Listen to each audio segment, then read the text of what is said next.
Hai semuanya, welcome back to my channel. Senang banget bisa ketemu kalian lagi hari ini. Apa kabar kalian semua? Aku harap kabar kita semua dalam keadaan sehat dan bahagia. Jadi di video hari ini kita akan balik lagi ngomongin tentang minimalism, karena udah lama banget nih kita nggak ngomongin tentang gaya hidup minimalis. Buat kalian yang baru pertama kali nonton video aku, salam kenal, nama aku Devi. Aku suka buat video tentang gaya hidup minimalis dan juga tentang budgeting. Dan buat kalian para teman-teman onlineku yang selalu setia nonton aku, thank you udah hadir lagi di video hari ini.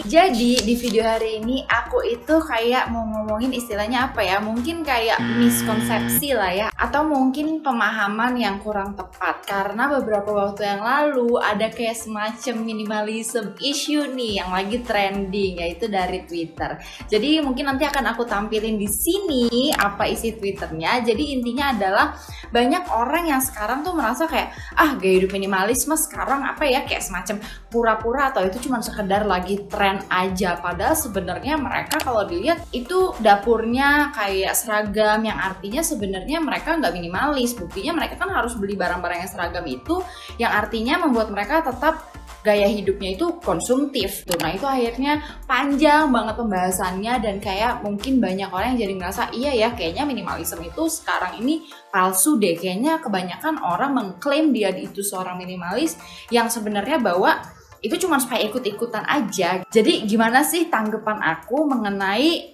tanggapan orang lain yang menganggap minimalism itu seperti palsu atau lain sebagainya. Jadi tanpa berlama-lama lagi, let's get started.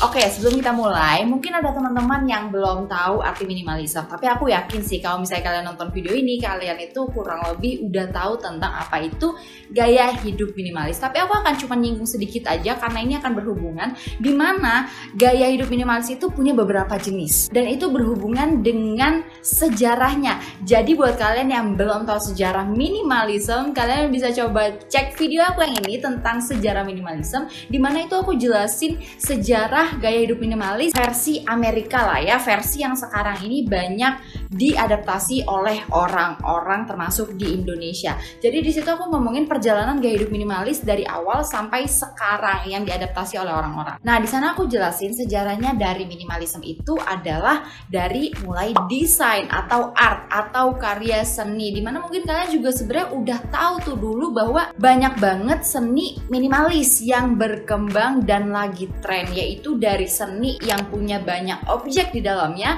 jadi seni yang sangat sedikit objeknya. Dia cuman macam garis, terus warnanya juga monokrom. Nah, itu adalah seni. Nah, sekarang disebutnya adalah estetik minimalis, di mana ada orang-orang yang mengadaptasi gaya hidup estetik minimalis. Terus bedanya apa sama gaya hidup minimalis? Ini bukan masalah bedanya, tapi estetik minimalis adalah salah satu jenis dari gaya hidup minimalis yang ada sekarang. Jadi mungkin kalian bisa cek juga video aku yang sebelumnya, yaitu tentang jenis-jenis minimalism, supaya kita nggak lari-lari nih ngomongnya, karena aku akan banyak banget jelasin tentang gaya hidup minimalis beserta dengan jenis-jenis gaya hidup minimalis, karena ini akan berhubungan banget. Jadi kita tuh awalnya harus paham dulu bahwa gaya hidup minimalis itu ada juga yang namanya estetik minimalis, dimana untuk estetik minimalis ini memang dia bukan ngomongin tentang jumlah barang, dia bukan ngomongin tentang fungsi dan lain sebagainya,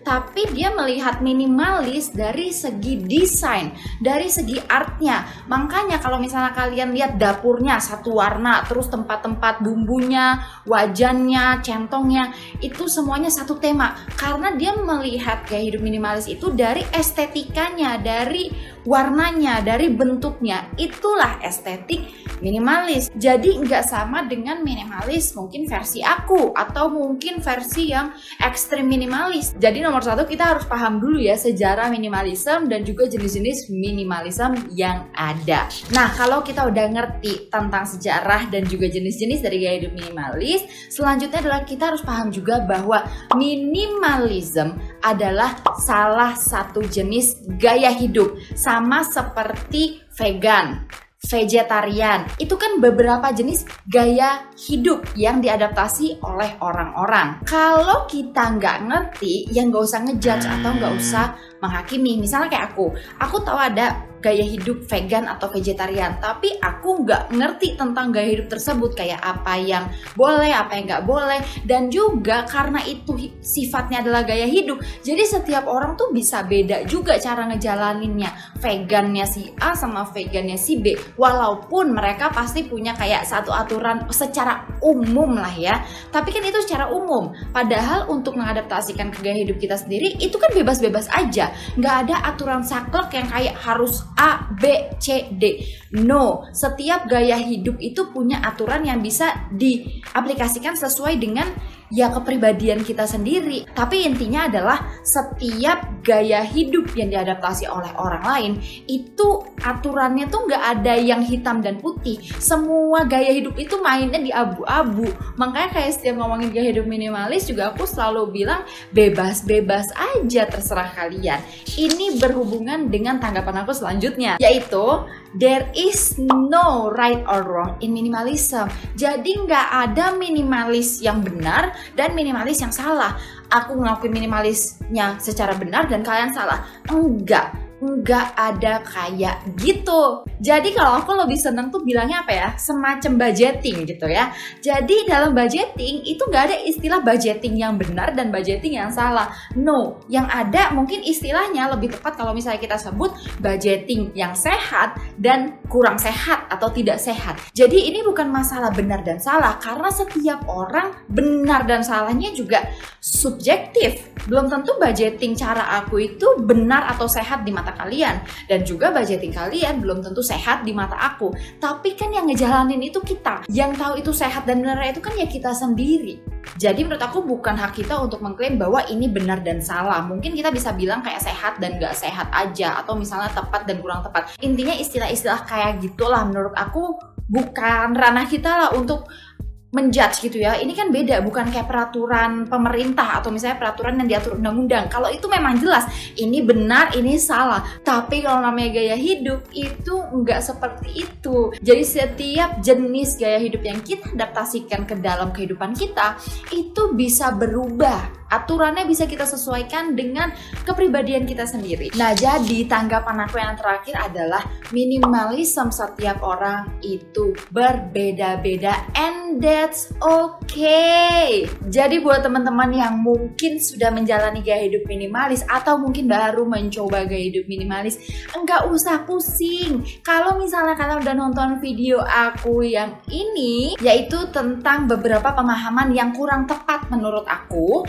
tentang gaya hidup minimalis, mungkin kalian juga tahu bahwa itu adalah pandangan aku pribadi kurang tepatnya. Belum tentu menurut kalian itu kurang tepat juga gitu ya. Jadi minimalism aku berbeda dengan minimalism kalian dan gak apa-apa. Dan tujuan aku buat grup di Telegram Minimalism with Devi itu bukan untuk aku ngajarin kalian harus ABC. No, enggak. Justru tujuan dari grup itu adalah supaya aku pun bisa belajar dari kalian, kayak gaya hidup minimalism kalian tuh kayak gimana sih. Itu yang sebenarnya aku pengen dapetin dari grup tersebut. Jadi kalian gak usah merasa kayak iya ya, kayaknya aku salah deh, iya deh kayaknya aku gak bener deh jalanin hidup minimalis. Enggak, menurut aku gak ada yang kayak gitu. Istilahnya gimana ya, kayak ngurus anak deh.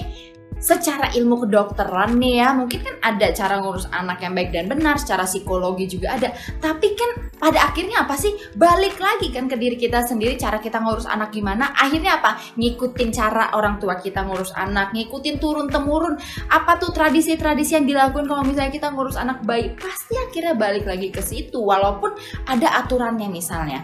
Jadi ya sama aja sama gaya hidup minimalis. Gak usah kita merasa bahwa yang itu benar dan kita salah. Makanya aku gak pernah pusing tuh kalau misalnya kayak aku lihat video-video orang lain yang membahas tentang gaya hidup minimalis, terus kamar mereka tuh kayak estetik dan lain sebagainya. Sebenarnya aku kalau dibilang ada sih kepengen ya kayak biar estetik gitu, tapi buat aku keestetikan itu bukan sesuatu yang penting karena aku bukan estetik minimalis. Tapi mungkin buat teman-teman yang lain ada yang menganggap keestetikan itu penting, atau mungkin buat kalian yang green minimalis atau yang berhubungan dengan eco-friendly living itu menganggap untuk sustainable living itu ya yang penting di dalam hidup kalian, dia nggak masalah juga. Jadi untuk menghubungkan ke isu yang di awal tadi aku sebut, mungkin orang-orang itu suka ketuker arti dari gaya hidup minimalis dengan estetik minimalis. Makanya orang suka ngeliat, katanya minimalis, punya sedikit barang, tapi kok itu kalau dilihat dapurnya banyak banget barangnya, di kamar banyak banget hiasannya. Itu kan sebenarnya consumerism. Menurut aku, setiap minimalis atau orang yang mengadaptasi gaya hidup minimalis itu juga tetap konsumtif. Tapi dicatat, konsumtifnya itu bukan consumerism. Aku itu sebagai seorang minimalis juga tetap membeli barang. Yang artinya apa? Aku juga tetap konsumtif. Karena apa? Untuk memenuhi kebutuhan, aku nggak bisa bikin semuanya sendiri. Tahu nggak orang yang nggak konsumtif itu apa? Kalau misalnya kita benar-benar mau mengadaptasi gaya hidup minimalis yang dibilang minimalisme itu kan nggak konsumtif. Itu tahu hidupnya tuh di ladang. Kita memproduksi makanan kita sendiri, bahkan baju kita nggak bisa beli, jadi kita harus mungkin dari domba atau dari pohon kapas, kita bikin kainnya terus kita jahit. Nah itu baru yang namanya 100% tidak konsumtif. Jadi harus dibedakan antara yang konsumtif tidak sehat dan konsumtif yang sehat. Nah menurut aku di dalam gaya hidup minimalis ini itu benar-benar membantu aku pribadi supaya bisa jadi orang yang konsumtifnya itu sehat. Bukan seperti aku yang dulu yang konsumtifnya itu tidak sehat, yang aku membeli barang yang tidak aku butuhkan, ngumpulin barang yang gak aku perlukan. Jadi minimalism ini bukan membuat aku jadi orang yang tidak konsumtif, karena itu adalah impossible atau tidak mungkin. Setiap manusia, apalagi hidup di kota, pasti dia konsumtif.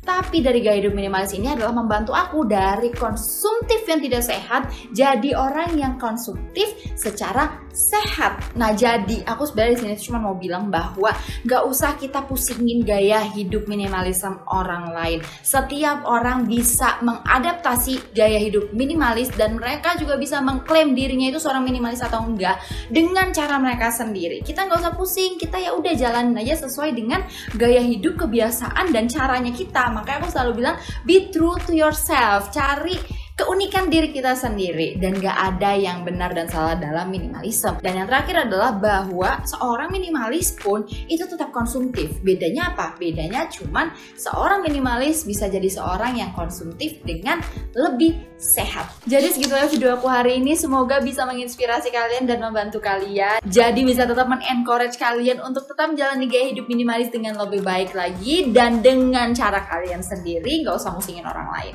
Dan kalau misalnya kalian suka sama video ini, jangan lupa kasih like kalian, dan buat kalian yang belum subscribe, klik tombol subscribe-nya karena kita menuju ke 20.000 subscriber.